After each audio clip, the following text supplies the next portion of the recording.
आज हम बात करेंगे वाटर पोल्यूशन यानी जल प्रदूषण।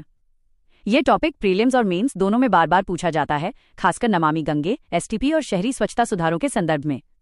सबसे पहले समझिए वाटर पोल्यूशन का मतलब क्या है। जब किसी नदी, झील, तालाब या भूजल में ऐसे हानिकारक पदार्थ मिल जाएं जिससे पानी पीने, सिंचाई, जलीय जीवन और मानव स्वास्थ्य के लिए असुरक्षित हो जाए तो उसे वाटर पोल्यूशन कहते हैं। अब प्रश्न आता है, भारत में वाटर पोल्यूशन के मुख्य कारण क्या हैं? सबसे बड़ा कारण है डोमेस्टिक सीवेज यानी शहरों का गंदा पानी।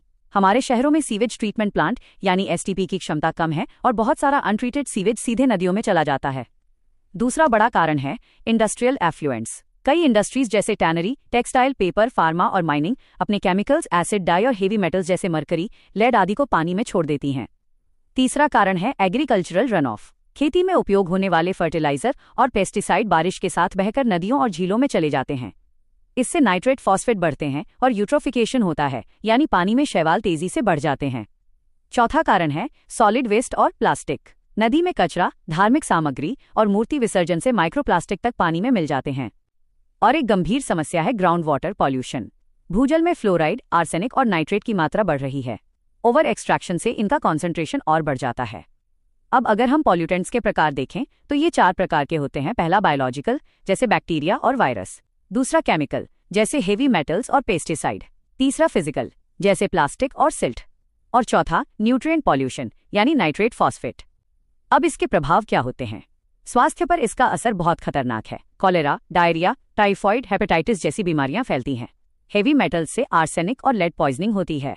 पर्यावरण में डीओ यानी डिसॉल्व्ड ऑक्सीजन कम हो जाती है, जिससे मछलियां मरने लगती हैं। झीलों में यूट्रोफिकेशन बढ़ता है और जैव विविधता घटती है। आर्थिक नुकसान भी होता है, पानी ट्रीटमेंट की लागत बढ़ती है। फिशरी और टूरिज्म प्रभावित होते हैं और खेती की उत्पादकता कम होती है। यूपीएससी के लिए कुछ इंडिकेटर्स याद रखें। बीओडी बढ़े तो प्रदूषण ज्यादा और डीओ घटे तो जलीय जीवन संकट में। सीओडी इंडस्ट्रियल केमिकल पॉल्यूशन दिखाता है। अब सरकार की प्रमुख पहलें सबसे महत्वपूर्ण है नमामि गंगे प्रोग्राम, जिसमें एसटीपी, रिवर क्लीनिंग, घाट विकास और बायोडायवर्सिटी संरक्षण शामिल है। इसके अलावा एनआरसीपी, अमृत मिशन, जल जीवन मिशन और स्वच्छ भारत मिशन भी जल प्रदूषण घटाने में मदद करते हैं।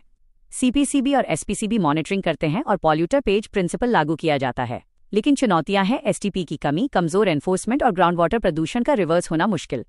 अब समाधान क्या है? हमें एसटीपी और एफएसटीपी बढ़ाने होंगे और ट्रीटेड पानी को रीयूज करना होगा। इंडस्ट्रीज में जेडएलडी यानी जीरो लिक्विड डिस्चार्ज को सख्ती से लागू करना होगा। खेती में केमिकल कम करके ऑर्गेनिक और सस्टेनेबल फार्मिंग बढ़ानी होगी। साथ ही आईओटी सेंसर से रियल टाइम मॉनिटरिंग और वेटलैंड प्रोटेक्शन जरूरी है। निष्कर्षतः वाटर पोल्यूशन स्वास्थ्य, जैव विविधता और अर्थव्यवस्था के लिए बड़ा खतरा है और इसका समाधान सीवेज ट्रीटमेंट, सख्त इंडस्ट्रियल रेगुलेशन और